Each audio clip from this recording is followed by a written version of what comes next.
Hello, brothers and sisters. 43 years ago, John Michael Talbot released a remarkable faith-filled album, Come to the Quiet, which was a collection of serene meditations focusing primarily on the Psalms, one of which was Psalm 131. And we hear, "Lord, my heart is not proud, nor are my eyes fixed on things beyond me.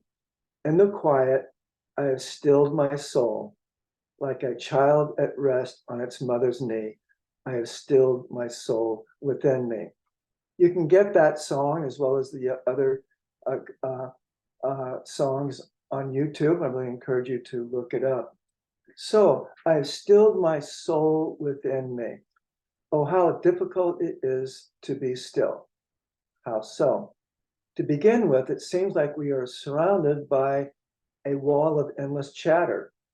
Small talk, off-the-cuff remarks that have no beginning or end, not just in person, but from the media and the social internet via our digital devices. But it's not only external distractions such as Facebook and Instagram or Twitter, now called X, TikTok, etc., that command so much of our attention, but we also have to deal with the white noise that dwells within our mind. The incessant flow of one distracting thought after another makes us feel as if we are a monkey bouncing off one side of the cage to the other. The need for constant communication and external stimuli can get us to the point where we simply need, if not worship, noise, and we can't live without it. Today's readings invite us to hit the pause button, to enter into spaces of silence where it can be easier to hear the one who is constantly communicating his divine love and presence to us if we would only listen and be still. The narrative of the prophet Elijah in the first reading, he was desperately seeking the intimate contact of God, and it shows that God would come to him and to us not via a spectacular or dramatic special event, such as a loud sound, a hurricane, or an earthquake, but through a tiny whispering sound. Or as one translation has it, the thread of melodious silence that never imposes itself upon us, but just asks to be heard. What does this story teach us? In order to come into God's presence, we need to be still. That being the case, we have to ask ourselves whether our thoughts, choices, actions, in other words, our lifestyle, are leading us to fulfill our deepest desire to be in communion with God and to do our Father's will. Or is our lifestyle driving us into the wilderness of distraction? Elijah was still, and in that encounter with God, he was strengthened for the remainder of his prophetic mission. Having faith in God and his promises simply means that our heart is turned towards God, to his unconditional love and to his fatherly tenderness, which we witness in the prodigal son parable. And so when times are tough, in the midst of a storm which tosses us about, when the wheels of our life seem to be coming off, that's when we need to go into quiet. Jesus wanted to teach this to Peter and his disciples and to us today. In the dark moments of our life, when nothing seems to be making sense, in the sad moments when we experience deep and profound loss, our faith will be challenged and it can be weakened. Like Peter, all of us are people of little faith to some degree, especially when we are hammered by adverse forces. But Jesus is the risen one. Since he overcame sin and death, he can transform anything by the power of his resurrected life. Let us never forget that. Jesus is the Lord of life.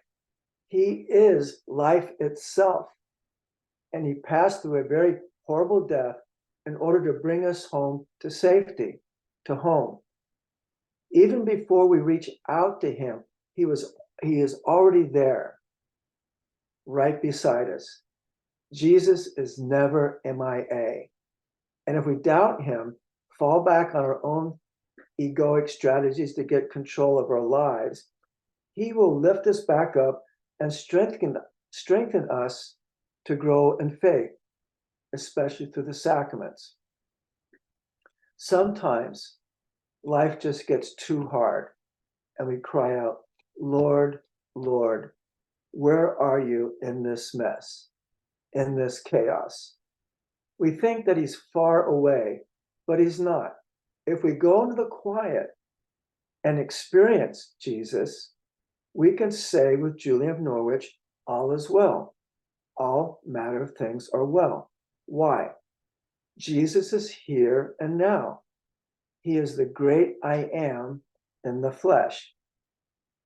It is noteworthy that the boat in the gospel narrative plays an important archetypal role as it represents the reality of the church, which in every age encounters headwinds and very harsh trials. Winds and waves toss the boat, toss the church.